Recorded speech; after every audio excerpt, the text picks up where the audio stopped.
What have I done? My allegiance is to the Republic, to democracy! Your powers are weak, old man. I have a bad feeling about this. When the time comes, he must be trained. Like you trained his father? Hello there. Hello there, and welcome back to episode 5 of Kenobi Cast. Can you guys believe we only have one more episode left? I'm so depressed about that fact. Like, it's just gone by way too quickly. And Brendan. Yes, of course. My name is Bryant. Joined with me is Brendan, and of course, do you want to do your own intro over there? No, go ahead and do me. Yeah, Robbie. Thanks. That was good. Going back to kind of what we were talking about, I thought of something this week after watching this week's episode, and I was like, I understand why it probably won't happen just with lore, but they need a season 2 of this show. It's too good not to do a second season. It's really filling in a lot of the gaps between episode 3 and 4 that people always just kind of speculated on, like, what was Obi-Wan doing for all that time? Was he just hiding out in a cave? Like, and it's kind of just showing some of the things he went through, and it's been a pretty good storyline with them following Leia. Yeah, last week's episode we titled it Obi Got His Groove Back, and this one I think we're in full swing. So you guys just want to jump straight into it? Yeah, let's do it. Yeah, so starts off with a flashback. We were kind of questioning whether or not we were going to see this. You said it. Versus You wanted Obi-Wan lightsaber training in Coruscant, and I was trying to figure this out, like, time period wise, and judging by their hair, I'm thinking this took place Attack of the Clones era. Yeah, and it was hard for me because obviously Hayden Christensen is aged, but because they were trying to make him seem like, you know, more younger Anakin before episode 3 Anakin, it was rough. I don't know if they added some digital to his face to make him try to appear younger, but you could definitely see some wrinkles, and it was just kind of odd seeing a wrinkled Anakin trying to be a young Anakin. Yeah, I don't want to get into too many spoilers because I know Brendan hasn't seen it, but I was kind of having the same reaction where I was like, you de-aged that guy. You can't de-age Anakin and make him look just a little bit younger and not look, you know, super old. I mean, it was a little jarring. It's kind of like that uncanny valley. Do you guys know what that is? Nah. So uncanny valley is like this term when you're talking about primarily like artificial intelligence. And the idea is like something looks realistic and it looks real, but there's just that thing that's off that kind of makes it creepy. So when you see something like Leia, who is at the end of Rogue One, right? It looks good, but at the end of it, you're just like, there's something that's there that just doesn't feel human. That's kind of that uncanny valley. And I felt that way looking at Anakin in this week's episode. I was just like, oh, there's something off. It just doesn't Or like fit. Luke in Mandalorian. Yeah. Same thing, yeah. After that, we jump into Vader's ship, where the third sister, Reva, arrives, and she brings the news that they've tracked Obi-Wan to Jabiim. And Vader finally promotes Reva to becoming the Grand Inquisitor, which I thought was kind of a nice little turn. We finally got to see that happen. Grand Inquisitor. Yeah, I was quite surprised with that, to be honest with you. I mean, we talked about it a little bit in the last episode, but I still feel like up to this point in the show that the original Grand Inquisitor is still alive. So, and I thought Vader knew that, so I was a little confused why they promoted her. I just think it shows that on the dark side, if you lie, cheat, steal, you just can make your way to the top. It's kind of like real world, you know? Yeah, that's fair. Oh, wow.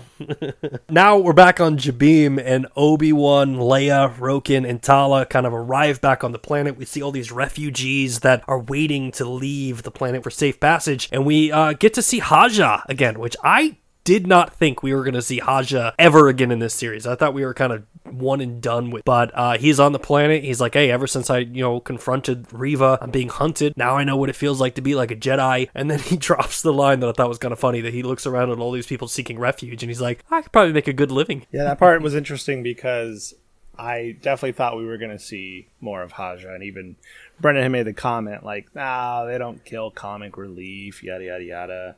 All his nuances and his, weird takes. Oh, sorry, Brendan, you're here. My weird take? No, I'm not talking about that at all.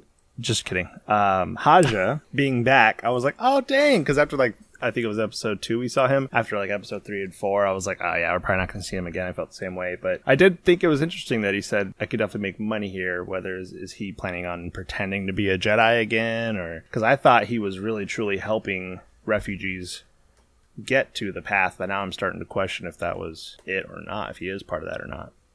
Well, I think he was doing that, but also trying to make money while doing it. I think he was doing two birds, one stone, After that, Roken basically talks to Obi-Wan, and he's like, hey, we will get you and Leia to Alderaan, but first, we have to take care of all these refugees. And Obi-Wan's like, hey, man, whatever you need, we're going to help you with. Because obviously, they're unaware of just the absolute hellstorm that is on their doorstep. And from there, we jump back into Vader's ship, where Vader tells Reva to lock down the facility, which leads to Reva using Lola to tamper with the wires and close the bay doors. Now, I thought this was kind of interesting, because I thought they were just using Lola as like a tracking device, but seeing that they did Lola dirty and made Lola be a bad guy, I was like, oh my god, now I'm never gonna buy this thing. It's kind of It wasn't interesting. Lola's fault.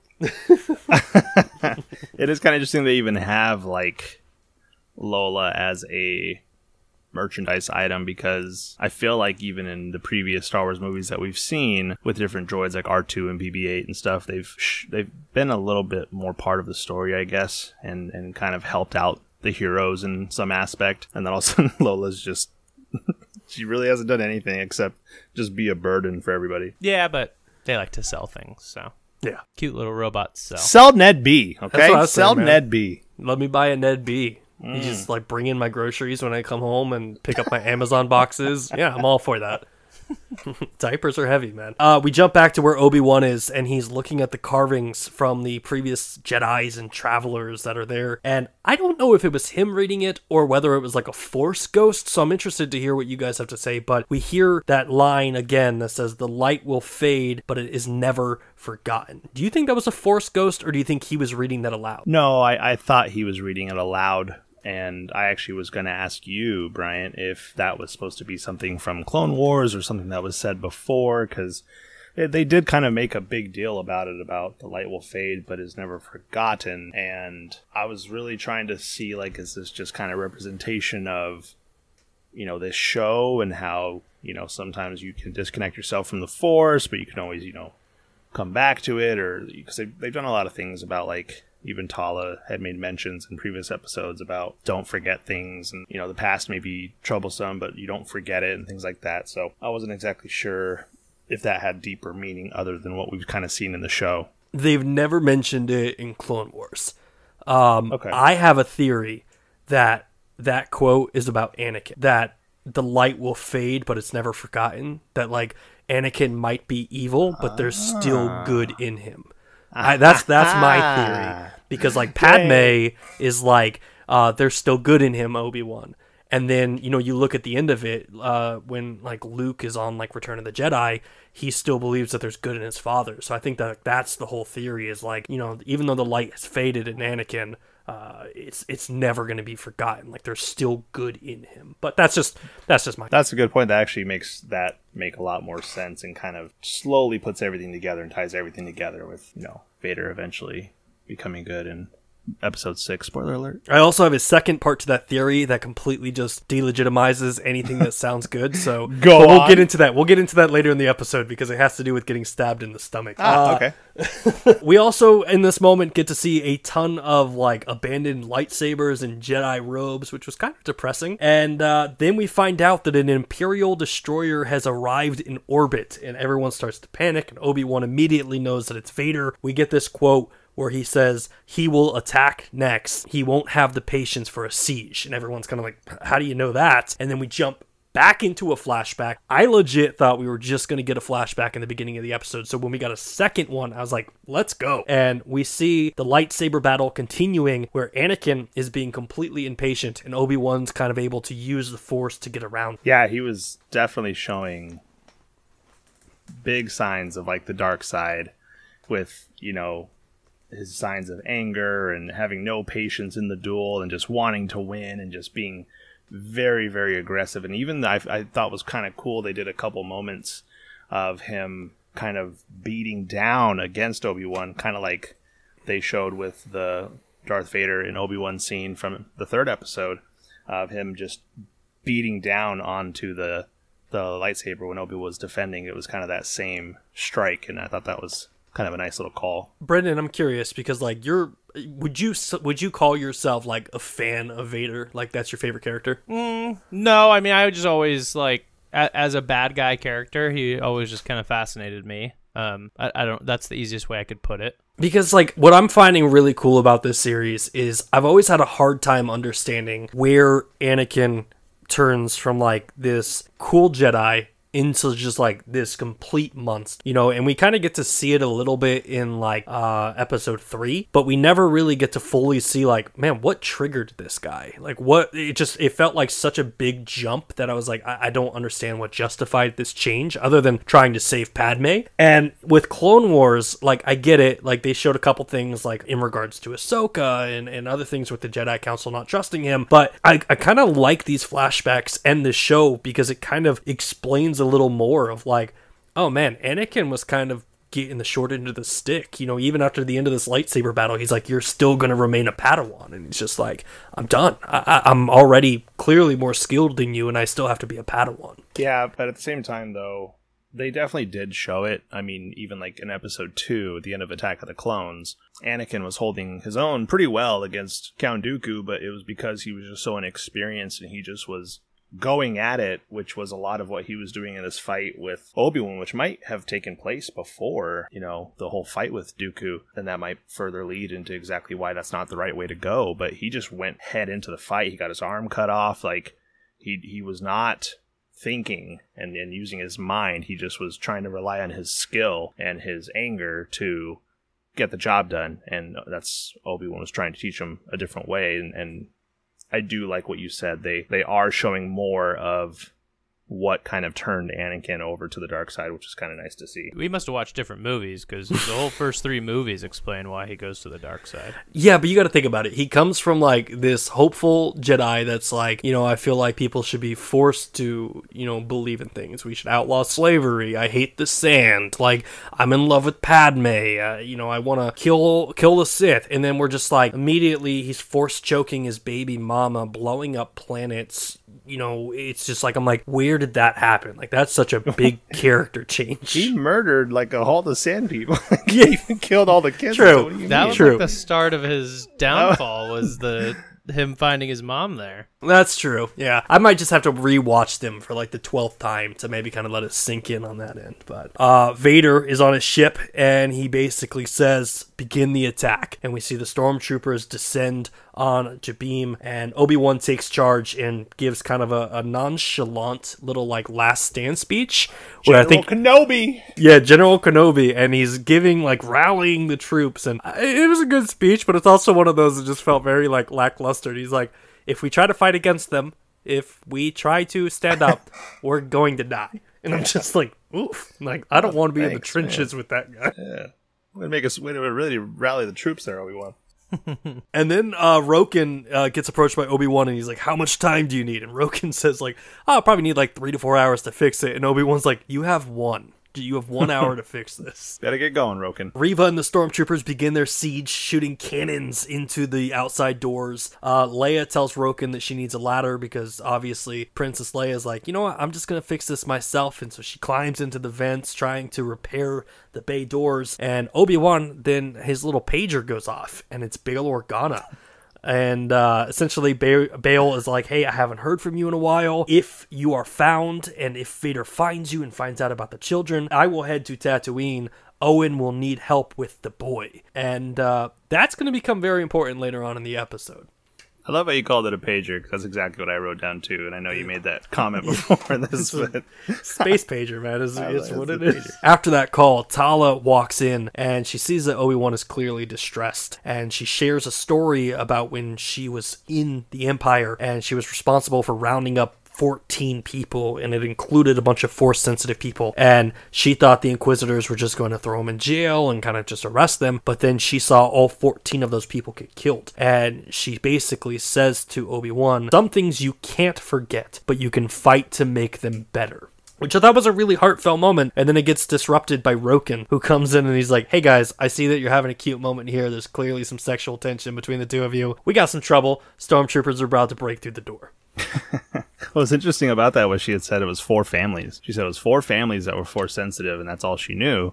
And once they rounded them up, 14 were dead, and 6 of them were children. And that's kind of what turned her to being not really for the Empire and kind of leading her story into trying to help people instead. And she even showed the notches on her holster, of all the people that she saved, and she said she did a notch for every person that she had saved since. So I thought that was kind of cool. Definitely a cool scene. Then we get into this really cool moment where the stormtroopers are about to break through the door, and Obi-Wan says, you know what, let's start negotiations with Reva. And at first I was like, this isn't going to go well. But we have this cool scene where the two of them begin to talk through the blast doors. And Obi-Wan is like, how did you know that Vader was Anakin? You know, you're too young to have known Anakin. Vader would not have told you that he was Anakin. And then he realizes something that you guys have been talking about for the last couple episodes, that Reva was the young little Jedi girl that we see in the beginning of the show during Order 66. How did that feel that you guys knew it? I was so happy. I was super happy in that moment because it's kind of what we figured was going to happen, but it was cool. It was really cool to see that, and I want to take a moment, actually. I just text both of you a picture that I thought was interesting. I was watching when Obi-Wan was walking up to the door. My wife was like, is that R2? It looks like R2 is in the background. I know there's a bunch of different R2 units, but this really does look legitimately like R2-D2. Oh yeah, it's got like a little orange on the top. Yeah, I don't know if it's orange or lighting or what. That's true. It kind of looks like the lighting. I mean, there's a lot of different R2 astromechs, so it definitely could just be a regular one. But she's like, "Is that R2?" And I was like, "I don't know. Maybe. Yeah, who knows? It's definitely possible." That lady in the front looks extremely dusty. But yeah, that whole scene with him kind of realizing, like, how did you know it was Anakin, and just kind of showing those flashbacks of her being a kid, really kind of showed, you know, what she was for, and Obi-Wan was even piecing it together, like, you're not working for him, like, you want to kill him, which is exactly what B had made the call out on about, you know, they always want to kill their masters, but this one definitely is more of a personal reason for Reva. And then we see Anakin slaying younglings. Again. Which is how I wanted the show to start, was with the kids running in and saying, Master Anakin. But, like, we see it. Like, that kind of shocked me. And then we find out that Reva survived by playing dead, essentially, and kind of hiding amongst the dead bodies. And she drops the line of saying Anakin, you know, killed the only family that she knew. And Obi-Wan then tries to convince her to, like, hey, let's take down Vader together. And she comes out and pretty much says, we don't want the same thing. You know, do you really want to kill Anakin? And I think Obi-Wan has this realization that he does not want to kill his friend. From there, Reva's kind of like putting the pressure on him and saying, like, where were you? Why didn't you stop him? He was your Padawan. And then says, I don't need your help. And then proceeds to do one of the most badass things I've ever seen. Turns on her lightsaber, which goes through the blast door and then cuts the lock. And it just opens up. And I'm like, oh my god, it's about to go down right now. Like, this is insane. What's so crazy about that whole scene is, and you called it out perfectly when Reva had said, we don't want the same thing. Do you really want Anakin dead? I mean, Obi-Wan has always kind of been described as just kind of like the perfect Jedi. Like, Qui-Gon even was questioning, like, the Jedi Council and stuff. But Obi-Wan's just kind of followed it to a T.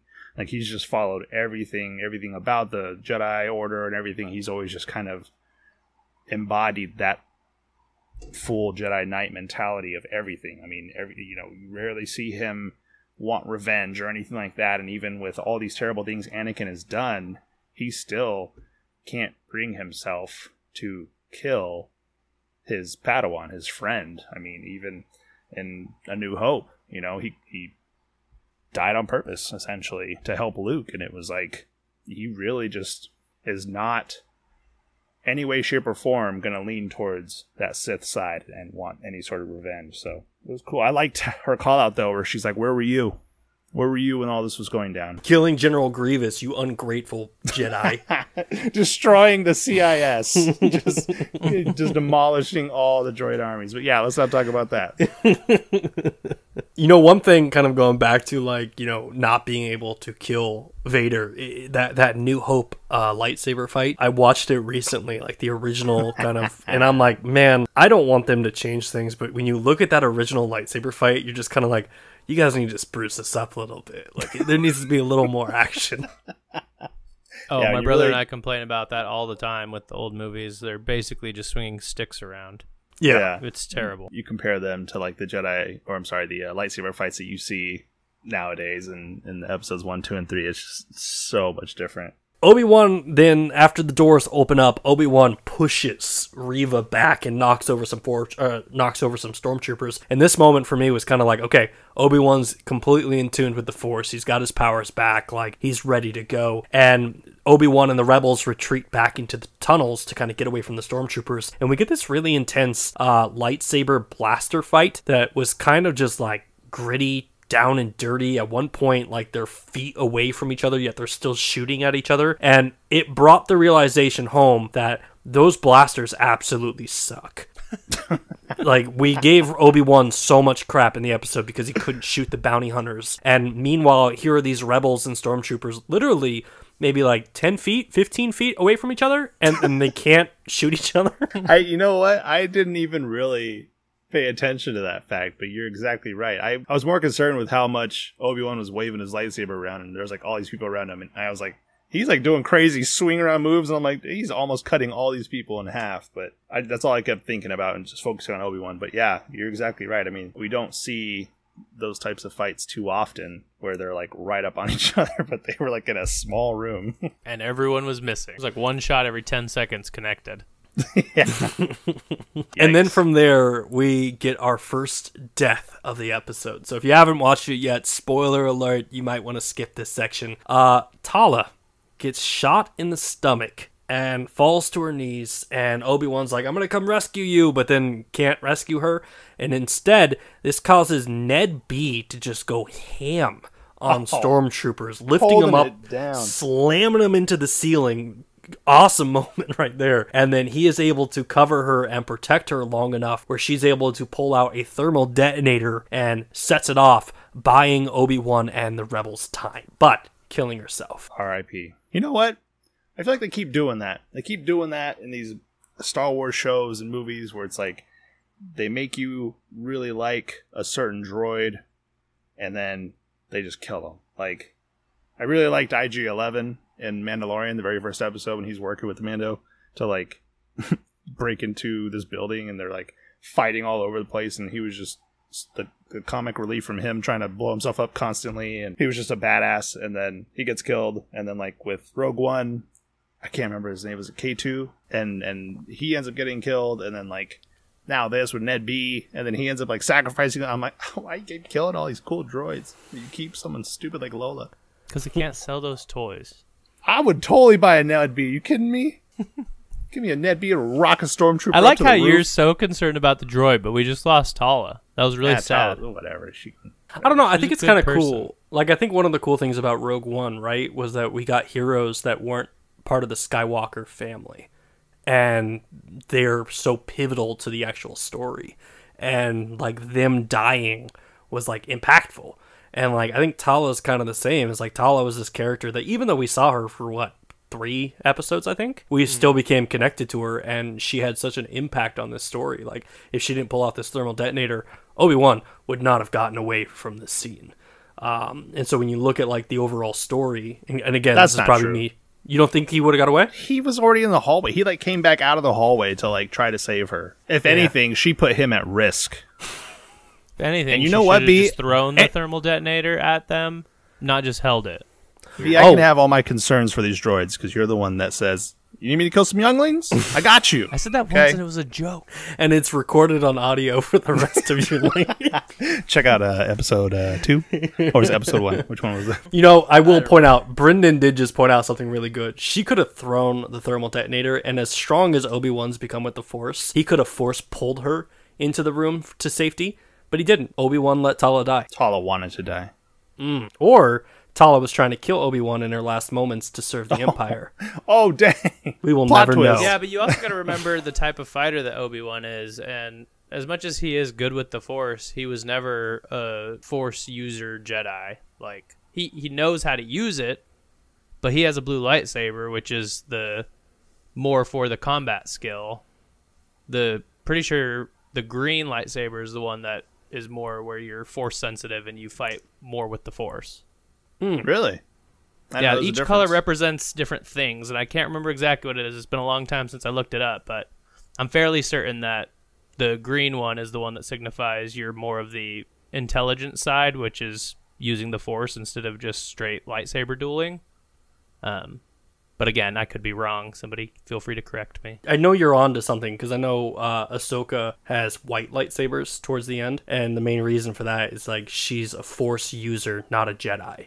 So she has white because she's not a Jedi. That's the color that Force users use. Like Qui-Gon had a green one, and he wasn't really using the Force too often. Yeah, Like, not during combat. I'm pretty sure it's there's different tracks of the Jedi, and the main two is the green and blue.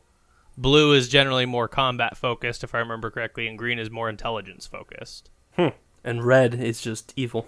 Yeah, I mean, obviously, once they started making more movies and more shows and introducing all these other colors, I think a lot of that stuff kind of slipped out of canon, but it used to be canon. So green is Jedi Consular. Oh, are you looking it up right now? Yep. Green is a Jedi Consular. Blue's Jedi Guardian. Yellow is a Jedi Sentinel. Purple represents balance. Light blue represents prosperity. White represents obedience. Orange represents strength. And then red is for the Sith. When I was at Galaxy's Edge, they have the store that sells like the extra kyber crystals where you can change the color of your lightsaber. And I was talking to the guy and I was like, yellow? I was like, who the hell has a yellow lightsaber? And he goes, Ray. And I was like, you shouldn't sell yellow lightsabers. So yeah, it does say right here, you're exactly right, B. It says green. This color generally belongs to the Jedi Consulars. These users focus on the Force instead of their lightsaber skill. Blue belongs to Jedi Guardians, who focus more on their lightsaber skill than the Force abilities. So, damn, dude, I'm I'm so B. good with Look this at random you. knowledge. Look at you, my guy. That's impressive. Oh, wait, impressive. I read that when I was probably in like 5th grade, just so you're aware. Fair enough. I'm impressive. Where were we? Where were we? I got my We were notes. just I'm talking trying to about figure this how out. impressive I was. Yeah, That was it. impressive, yes. We jump back onto Vader's ship at this point, and Vader is told that, hey, they've got them cornered, they've entered the tunnels, and then Vader says, tell Reva to stand down. Kenobi is already ours, and I'm coming down to get him. Coming down. One thing I want to point out about the Tala scene, too. She said right before she killed herself, and seemingly nobody else except Ned B, R.I.P., she said, may the Force be with you. And I don't know if that has been said at all in this series, other than that moment. Nope, and we have not gotten... I've got a bad feeling about this at all. Which every Star Wars movie has those lines in it, or every Star Wars property, at least. We jump back into another flashback scene. Anakin is still dominating Obi-Wan, and I'm really digging how like these flashback moments are kind of playing into the overall story. Like, without you knowing where the story's going, you can kind of see how it's turning out within this. And Anakin's pretty much just hitting him with heavy strikes, and he's like, Master, it's over. I have the high ground. Sorry, wrong movie. He's like, Master, you can't get away from me here. We jump back to Jabiim. Obi-Wan realizes that it's all over. Vader's coming down. He can sense it. And he says, I'm surrendering.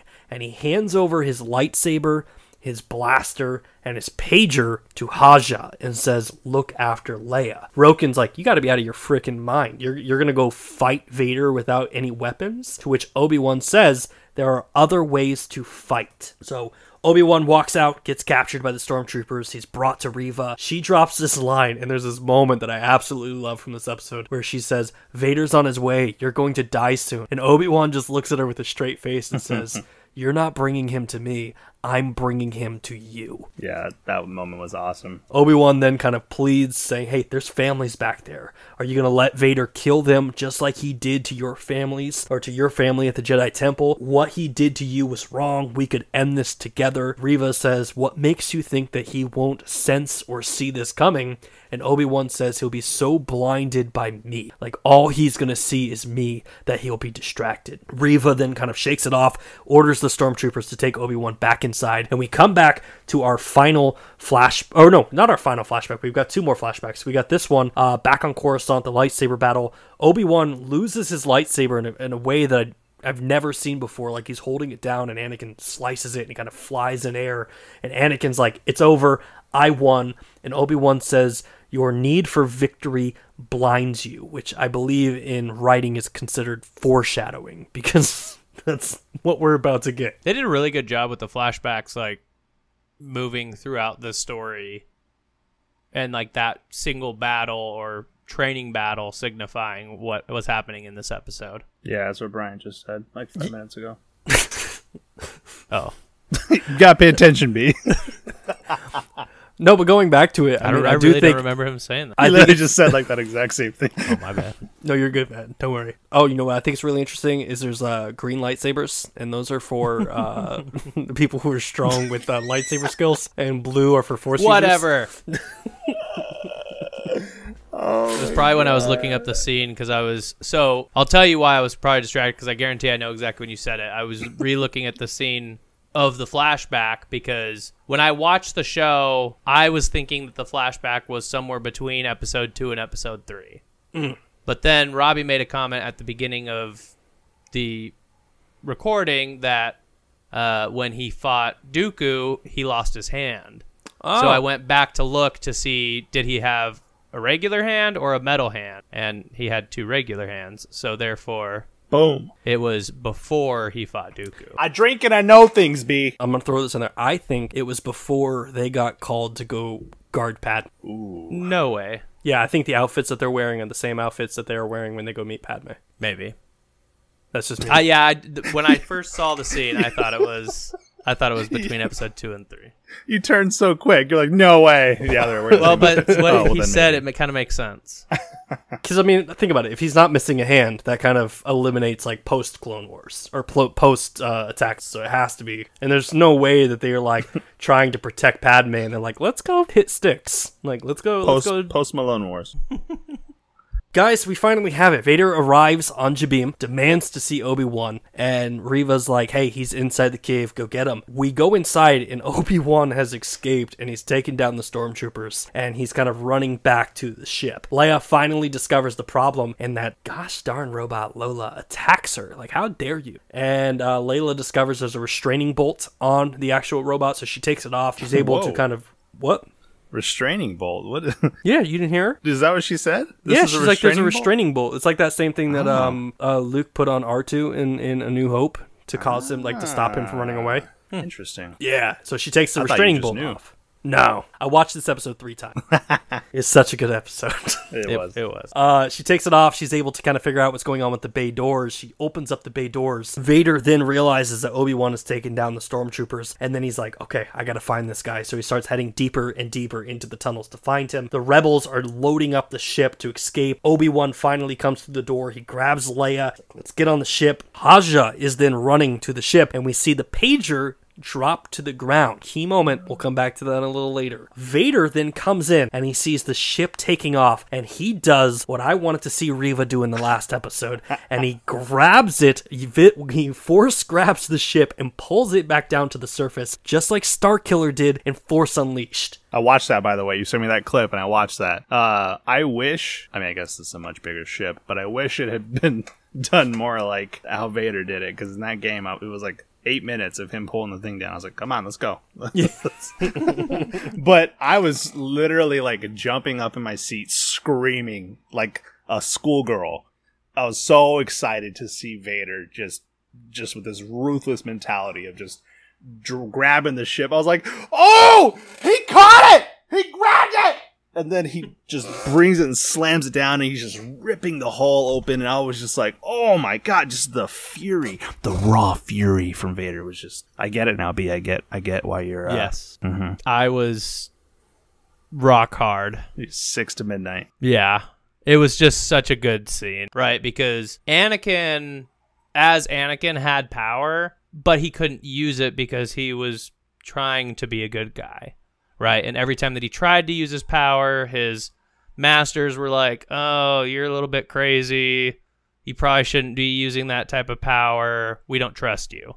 Right, now that he's Vader and he's kind of like the big dog, he can do whatever the hell he wants. Oh. And that includes grabbing a ship out of the sky, ripping it down, and then ripping the hole out to try to get to the people, which was nuts. So good.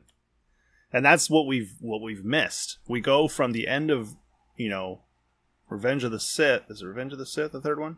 Yeah. Where he becomes Vader, but then really you only just see him like fold his arms standing next to the Emperor, and that's it. And then we go to episode 4, A New Hope, and he's, battling Obi-Wan with a broomstick. And Rogue One was really the only thing in between that we saw where dang, he's a badass, in that hallway scene where he's just lighting up all these rebels. It was just such a cool scene. And I haven't seen Clone Wars, but I understand he's, the animated series where he's, partially in there, or maybe it's Rebels, I'm not sure which, but that's what I've just been missing, is just seeing Vader be that badass that people were fearing and things like that. So it's just been so good with this episode. Yeah, this whole series has been good, showing Vader. So after he pulls this ship down and he rips it apart, the other ship takes off. Do you think there were people on the first ship, or do you think they had robots doing it? Maybe it was Lola. I assume it was a droid. They set a droid up to die again. Yeah, probably. I actually had to rewind that scene because when the second ship took off, I was like, where'd that come from? And I was there a second ship? And then when I rewound it, I was like, oh yeah, there is a second ship just sitting there. What I thought was funny though is that the first ship was taking off so slow, and then Vader just does his thing, and then the second ship took off so fast. And I was like, I still felt like Vader probably could have grabbed it, but he just didn't. And then, or why did the first ship take off that fast? I don't know. It was interesting. I think he just used too much of the Force, and that's why he couldn't grab it again. It takes a lot to do that. And you saw him he falls asleep, struggling. The Force is like Duracell batteries. It's like Grogu when he uses the Force. He got all sleepy. You think Vader gets sleepy? He's like, no, let me go take a nap. When it turns to his, so the scene, the ship's flying out, he grabs it, and you see it from behind, and then the camera pans and turns to where you're looking directly at Vader, and his hand is visibly shaking, he is struggling with holding that ship there. And he does it, but it's clearly tough. It's not easy to do. So I just don't think that he probably didn't have enough strength to do it again immediately. Yeah, fair enough. I don't know. He really wants Obi-Wan. I think if he could have done it again, he would have done it again. I don't know if his Force powers were completely drained, because then we have an upcoming scene where he does things with the Force that I've never seen in any Star Wars movie. Just let's get into it, please. Yeah. So before we jump into that, there's a flashback, right? Obi-Wan, Anakin were coming to the end of their kind of little dueling, which I don't know if I even mentioned this. This is such an unsafe training. It's what they're doing. Right. I thought the same thing. I was like, "There's really using real lightsabers, huh?" Yeah, I guess this would be the one opportunity to use sticks if you were going to. But what if you accidentally hit the other person with a lightsaber and you chop their arm off? Why is that a thing? We replace limbs all the time in this series, true. So that's very true. But anyway, so we're getting into the battle. Anakin is kind of going after Obi-Wan. Obi-Wan does not have a lightsaber, and this kind of goes back to the quote where Obi-Wan says, you don't need weapons to win a battle. And Obi-Wan kind of flips around, does some moves, and then he uses the Force to take Anakin's lightsaber from his hand and kind of gets the upper hand in the battle. And that's when he drops the line to say, you're always going to be a Padawan, basically being if you can't let your effort to win blind, or your need for victory that keeps blinding you, you're going to always be a Padawan. And I think that kind of just feeds into that anger where Anakin's I've had it with the Jedi Order. They're never going to allow me to be, on the council or anything like that. Yeah, and it was really cool because right after that scene, it cut to Vader standing there just watching the second ship leave and almost having that realization that being outsmarted again, yeah, he's aggressive and great with the Force and everything, but it seems that Obi-Wan always seems to mentally have an edge over him. If I would have only listened to my master. Mm-hmm. All right, so then we jump into Reva, who begins to slowly walk up behind Vader. She draws her lightsaber and attacks him, which I didn't think we were going to have a bad guy on bad guy battle, but we definitely got it. My wife yelled because she's like, why did she grunt before she swung the saber at him? That's how he knew. I'm like, right, because Vader just didn't censor there the whole time. But she's like, no, it's because she went and tried to attack him. She's kind of a dumbass. That's clearly not what Obi-Wan Kenobi was saying to you. Why don't you wait until I leave and then attack him? Idiot. You could have just. He literally said we could beat him together. He'll be focused on me. She should have just followed Vader into that room, and she would have had a chance. Instead, she's like, I'm just gonna let Obi-Wan get away. Oh, now it's my turn. Idiot. Imagine how epic it would have been as he's like trying to pull the ship down if that's when she took her swing. Yeah, exactly. That would have been a good moment. Well, she takes a swing, and Vader uses the Force to physically stop the lightsaber mid-swing. And we get probably the best Vader fight scene of the show, where Vader and Reva are going back and forth. Reva's like spinning her lightsaber around, and Vader uses the Force to slow it down. At one point, he snaps her lightsaber in half and goes dual saber and tosses it down, and he's like, bring it. And then it ends with Vader stabbing Reva in the stomach and saying, did you think that I wouldn't see it, youngling? Basically admitting, like, I was onto you since the very beginning. And then the OG Grand Inquisitor, who Reva and a few of us, myself included, you guys didn't think it, but who I thought was dead, walks in, takes his badge back off her, and, basically is like, revenge is a dish best curve. What's the line? Revenge does wonders or something like that. Anyway, he's just basically like, hey, revenge is a bitch, and doesn't it suck that you're now dying? Yeah, that he whole says something scene along the lines of revenge is like a great motivator or something like that. Like, there you basically, go. like, we knew who you were from the beginning and we were using you because we knew you wanted revenge. and she had all this fury behind her. You made a comment about that too, but the whole fight scene with them was just so badass. Like, there's so many moments, like when Reva extended the second part of the saber, and I was like, oh my god, she's got a freaking like dual lightsaber. Like, what the hell is this? But then I remembered, like, that's what the Grand Inquisitor has, so I'm just assuming that's what she was given and what she was using. And that was just awesome when Vader he was doing like force fighting. Like, he never even drew his saber once. He was just like fighting her with the Force with one hand, like almost like Neo in the Matrix. I was just like, oh my god, this is just awesome. And then I lost it. I lost my mind when he not only broke her saber and tossed the other one to her as like, all right, let's do this. I'm way better than you anyways. But as they were fighting, he did the saber throw that I've seen him do from Battlefront, the video game. And that's always been a thing, is the saber throw. That's one of his moves. And he did it during the fight. He threw it, and then he pulled the saber from Reva, and then the saber came back to him, and that was when he was holding two of them again. And I was like, oh my god, I was like, that was so sick. One of the big takeaways I had was that, like, you look at Anakin in the flashbacks and how smooth and quick and fast and snappy his movements were. And then, like, you look at Vader and, like, obviously the dude was left for dead on the side of a volcano. He almost burned to death and he's half machine, but you just see the complete change of, like, Anakin's movements versus Vader's movements. And it's like, oh, this is the same guy, but he can't move the way that he used to move. And that was kind of cool to see, like, even comparing it to that OG Obi-Wan fight. I mean, this is kind of the first time we get to see Vader, have decent lightsaber skills. Yeah, Yes. and I think they did that on purpose. Like, the way that they visualized that scene, because that was something that stuck out to me, was how, like, stiff his movements were, because he's half robot now. Like, he doesn't have the same movement ability that he used to have. What's funny is I just made a comment about him using one hand to use the Force against her, but I didn't think that he really only has one hand left. So, like, obviously his other hand's robotic. I guess you can't really use that other hand for the Force, huh? I don't know.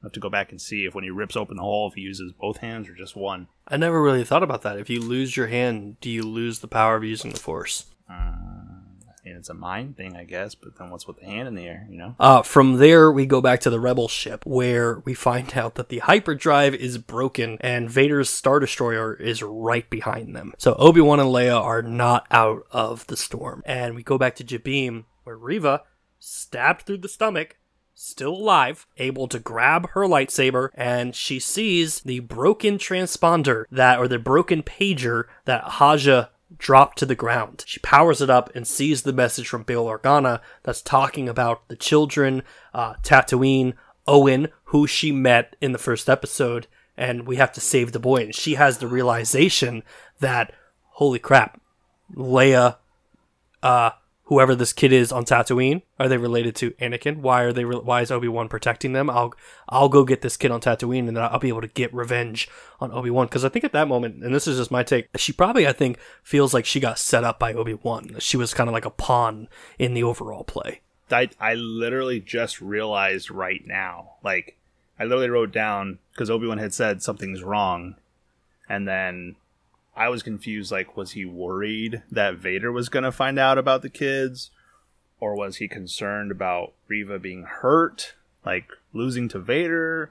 Like, and then, like, it cut to Luke sleeping, and I wasn't sure. I was just kind of confused on the ending and what he was so concerned about, but it just hit me that he's concerned that she's going to go after Luke now because it's any way to hurt Anakin or Vader. Like, that's what he's worried about, was seeing the message. Because in my head I was like, is she gonna try to weasel her way back into the Empire, like, oh look, I have new information? But no, it sounds like now he's just worried that she's gonna continue to try to follow her own agenda. And this is where I have an issue with this, is that, like, apparently stomach wounds only kill people like Tala and Qui-Gon, but if you're the Grand Inquisitor or if you're Reva, hey, we're fine. We can survive. We're good. Reva's youngling. That's She's real youngling. life. She survives. If you get hit in an organ, you're going to die. If they miss your vital organs, then you can live. So you're saying that Darth Maul has better accuracy than Vader? I don't think Vader wanted to kill her. If he wanted to kill her, he would have chopped her in half or cut her head off. Ooh. It's true. I don't think he cared. I think to Vader, she is beneath him. That's why he never drew his own lightsaber. He only used her lightsaber when he was fighting her. Wow, that's like deep. She's not worth his time. She's not worth to be cut down by his lightsaber. You took that deeper than I ever could have. That's but awesome. all those rebels in Rogue One were definitely worth his own lightsaber. He was in a different place then. Right now, he's only got eyes for Obi-Wan. Only for you, Obi. Only eyes for Obi. for you. Now, our closing shot, Robbie, you kind of hinted on it. We got we got Luke Skywalker. Oh, you're good. We got Luke Skywalker dreaming of clearly bullseyeing womp rats in his T-16 speeder, and just peaceful little Luke. And we have the realization Luke's in trouble. I think they're setting up for a season 2. Oh, There's still I think another that's episode. exactly what they're doing. I know, but I still think that's what they're doing. They did season 1, which is all about Leia, and now they're going to do season 2, and it's going to be all about Luke. I think they said they're only doing this one season. I don't think they... That's what they say until it's their most popular show. I know Ewan McGregor has said that he's willing to come back for a second one. I mean, if they can keep the story open and interesting enough and not mess with everything too much, yeah, I say go for it. Cause... That's the hard part about going after Luke, because Luke has no idea who Ben Kenobi is. Mm-hmm. I was supposed to go down the station to get some power converters. Yeah, exactly. So, like, it's like, yeah, even if they do a second season, they're definitely going to be breaking canon somehow. So we've got one episode left, and I'm kind of leaning towards what Brendan's saying, is that there's going to be a second season. And the reason why is I went back and I watched Return of the Jedi and Empire over the last week. Okay. And there's a line in Return of the Jedi where Vader tells Luke, Obi-Wan once thought as you did, that there's still good in me. And I think that ties directly into that line of light. The light will fade, but it's never forgotten. That Obi-Wan still has like this faith in Vader that he can be saved. And with where the story is at right now, I don't know how you accomplish that moment where Vader has like this last standoff with Obi-Wan, and Obi-Wan tries to save Anakin one last time in one episode. I just don't know how you accomplish that. Well, I mean, we still can. Still one episode left. There could be a battle between them, and he's like, "They're still good in you. The light is, what was it? The light is something but never forgotten." Right. I guess it's just one line. All he has to say "You are my brother, Anakin." And then Ghost Qui-Gon shows up, and he's like, "I got a particular set of skills." Ghost Qui-Gon shows up, and so does Tala, and they're comparing stomach wounds, and it's just like, oh, you too. You too, Tala huh? didn't die from her stomach wound. Tala died from blowing herself to shit. Oh, yeah, so her Force point. ghost is just like little particles of her. She's not even like a Jedi. What do you mean Force ghost? What does it mean a Force ghost of her? So I try to stay off websites that have like speculation and stuff, but I did read one article that was like, this series is fantastic. There's been one mediocre episode, and I think we can all agree that last week's episode was kind of the mediocre episode. I really liked last week's episode. I liked it, but out of the entire series, I would say that one was the pit of the entire series so far. No way. No? No way. I'd say the second episode, if anything. When Vader's force choking him through the town, and no, second episode was when he was there in the city and they're trying to hide, and Obi-Wan can't shoot shit, and there's a stupid ass chase scene with Leia, and she's just running in between things, and it's all slow. Like, that episode was just dragging. You may have convinced me. I forgot about that episode, which is proof that might have been the worst episode. This article was talking about things that, you know, they hope to see, and one of them was that, like, a Natalie Portman appearance, which I think, don't expect it. I don't think that's something we even see. But maybe Vader envisions something like of the past of like, because we know at this time, like even with that one video game of whatever the Oculus Vader one is, he's trying to bring Padme back to life. Yeah. So clearly at this moment, he's still kind of having those desires to bring her back or something like that. Okay, I'd be okay if they did something like maybe a flashback, but if she just shows up and she's just not somehow dead, Padme's alive. So angry. Or like he's about to kill him in the final battle and Padme force ghosts in, and she's like, Annie! And then he looks over. And then fucking Wadu's right next to him. He's up with the little Annie! Little Annie! Little Annie, huh? Turned into a terrible human being! Through this series that Brian's obsessed with force ghosts. Yeah, it's good to know. Yeah. Episode 10, man. I just want it to be Force Ghost Central. That's all I want. Just tons of them all over the place. Have you guys, and this will be the last thing I mention about Force Ghost, have you seen the fan edit of the ending of the episode 9 where like Rey is like, I am all the Jedi? Have you seen that yet? No. So somebody fan edited it in because like in that moment, all the Jedi are like, I'm with you, Rey. I'm with you. And like Obi-Wan Kenobi and all that. And what they did is they Why'd you say edited like in Italian? Obi-Wan I'm Kenobi. with you. Obi-Wan Kenobi. You totally did. Yeah. Obi-Wan Kenobi. So they edited it where all the Force Ghosts appear when they say it. So like Ahsoka appears, Qui-Gon appears right behind her. So when she crosses her lightsaber and pushes it, it's all the Jedi are helping her. And I was like, oh, that would have been so sick. Yeah, that was one thing that was hard because when like there were so many different voices and it was almost hard to figure out like, oh, that's so-and-so, that's so-and-so. Like some of them are obvious, but yeah, let's not talk about that movie. The other thing that I want to give credit to on this movie is how Ewan has changed his voice more and more into old Obi-Wan Kenobi. That his voice has become so much more like, what's it, Alec McGinnis, I think is the original Obi-Wan Kenobi. Yeah, I wanna know why Obi-Wan looks younger than freaking Hayden Christensen. Every time I see like press things of them, I'm like, he looks older than Ewan McGregor. What the hell? Dark side is a very powerful force. That's why Palpatine's all wrinkly. Closing thoughts, guys. I've talked a lot about what my thoughts are. What do you guys think about this week's episode? Force Ghosts. Let's talk about them. No, I'm just kidding. I'm really excited for this last episode. I think this series has been... maybe better than I expected. I was a little concerned, especially after Book of Boba Fett. So I feel like they've just done a really, really, really good job with this, and I've been happy so far. Yeah. The episode was fantastic. I really enjoyed seeing that scene with Vader grabbing the ship. It was the best scene of the show so far, in my opinion. But, yeah. I'm really looking forward to the final episode.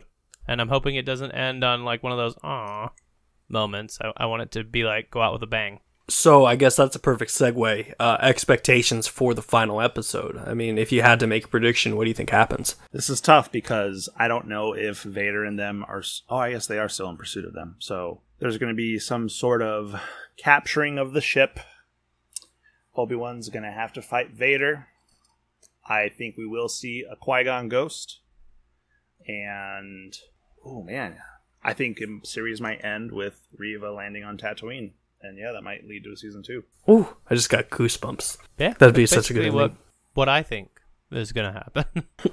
No point in repeating. I mean, that's almost exactly what I think is going to happen. I think that they're going to have one final fight, and ultimately Reva's going to try to go after Luke. If they don't plan a season 2, I'm with you, Brendan. I want this to end on such a dark moment where you feel like all hope is lost. Like, Yeah, I just Vader want, like- just dominates Obi-Wan in the last saber fight. And then Obi-Wan flees and goes back into hiding.